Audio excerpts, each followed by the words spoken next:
you do feel a little silly sometimes, of course, but Dude, it's just like, just imagine like 200 people just watching you stare at a pole going, oh my God. tearing up. Yeah, like tearing up looking at this pole. There's like 300 people, 200 people on set just watching you do this. You're like, and you can't help but like, not And they're also not looking at you like encouraging you. They're looking at you like this is like, literally. and you're like, you're trying to like muster all that thing. You feel a little bit silly. You feel a little silly. Alone, it's just a journey.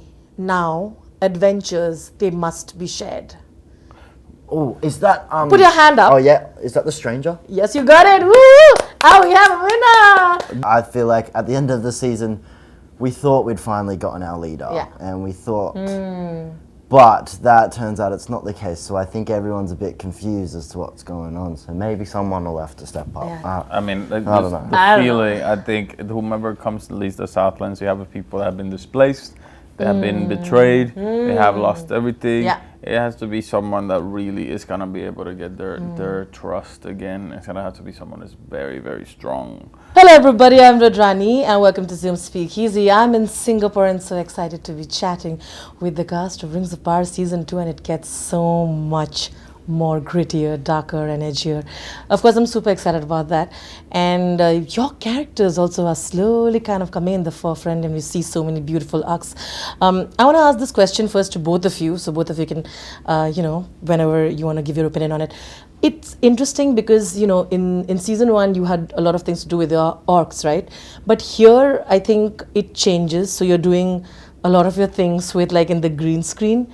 And that I feel like it becomes a little complicated, doesn't it? Because you have to be still emoting in the same manner. But, it's not like a human interaction. It is very different when you have in-person doing it and stuff.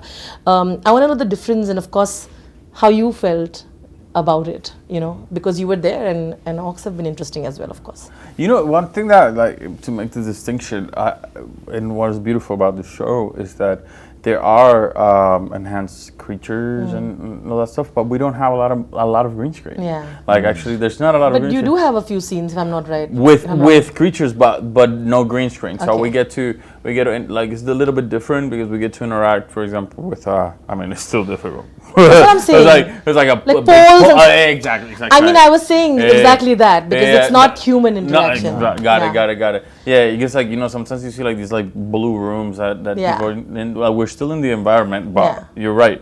We're getting to interact with like a pole or like a ball or things. But I think that's where the craft comes in and the imagination aspect comes in, and also we work with these incredible designers, and they do draft what they're thinking about.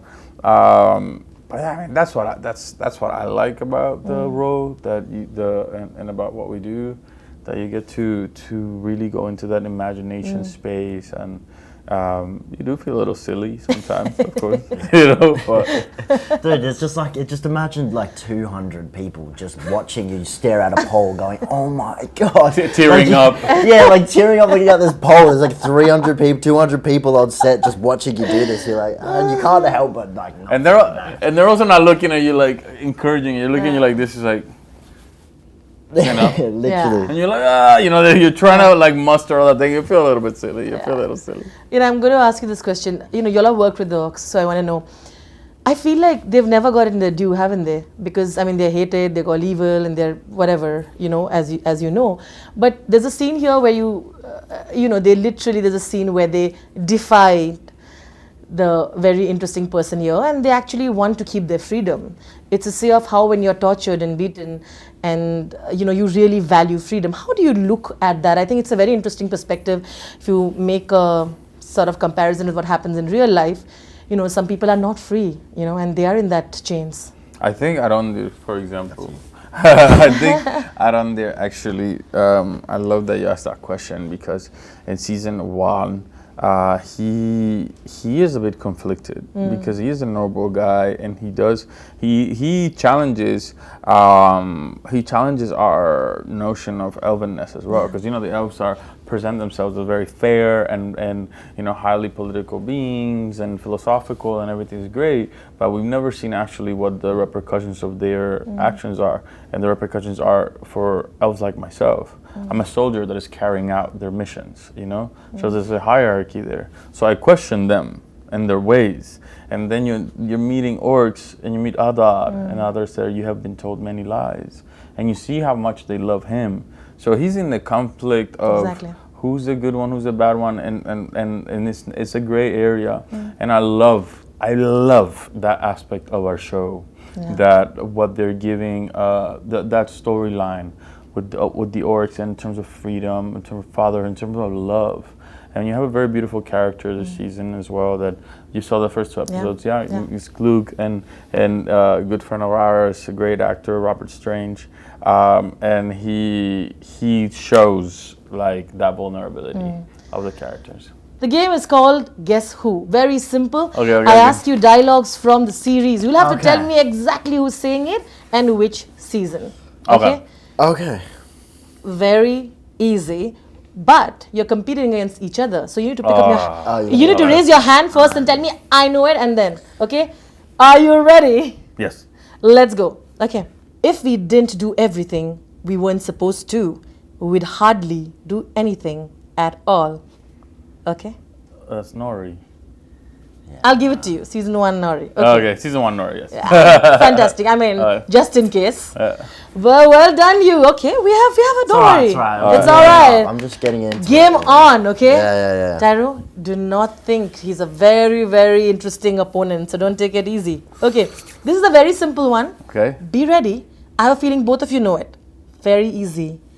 Nothing is evil in the beginning. Oh yeah, I know this one. That's Muhafidin in the first episode. That's like the first. Please take the character name. Galadriel. Sorry. Thank you. Yes, it is. Hope is never mere, even when it's meager. When all other senses sleep, the eye of hope is first to awaken and last to shut. Okay. You picked it up first. He picked it up first. I'm gonna wing this one, but it just sounds like something like Gil-galad would say. 100%. That is absolutely. I think you already knew it, but he was just trying to pretend. No, actually, no. But it really sounds like something Gil-galad would say. We have some more. Okay, go. You don't have the look of someone to whom things happen by accident. You don't have the look of someone to whom things happen by accident. I just have a feeling that's in Numenor. That's my vibe. You're play against each other, so I mean, I don't think you should help him. Or you other way. Come on. Oh my God, dude! No, because I know that this is a line. I can help. I can tell that who's been this told to. It's been told to Galadriel. Wait! Put your hand up. No. It's a Halbrand. Yeah. Cool. But that's what I was gonna say. But it's like okay. This is the last one. Okay. And I feel like that deserves a half point, but I'll give it to you. I'll give one to you. Half point. So what? You got 2, right? Haven't you got 2 and 2? 2 and 2. This is the winning point. This is the one. Okay, come on, let's go. Alone, it's just a journey. Now, adventures, they must be shared. Oh, is that Put your hand up. Oh yeah, is that the stranger? Yes, you got it. Woo!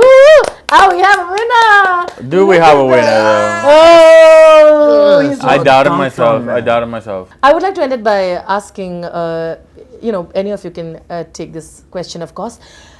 It's interesting because, you have one of the characters not there, right? But that also gives a lot of theories floating around about who the leader of the Southlands will be.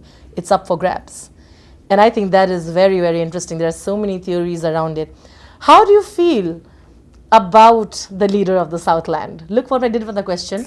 You see? How do you feel about, whoever's going to lead the Southland? What do you think? How is it going to impact the whole world? I think the Southlands is a little bit confused because I feel like at the end of the season, we thought we'd finally gotten our leader, and we thought. But that turns out it's not the case, so I think everyone's a bit confused as to what's going on. So maybe someone will have to step up. Yeah. I don't know. The feeling, I think, whomever comes to lead the Southlands, you have people that have been displaced, they have been betrayed, they have lost everything. Yeah. It has to be someone that really is going to be able to get their trust again. It's going to have to be someone that's very, very strong. So yeah, that's my feeling. That's your feeling, and we're going to read between these feelings. Thank you so much. This was super fun, Thank and you. I'm really excited. It was lovely chatting with the two of you. Likewise. Thank you so much. Thank you. Pleasure.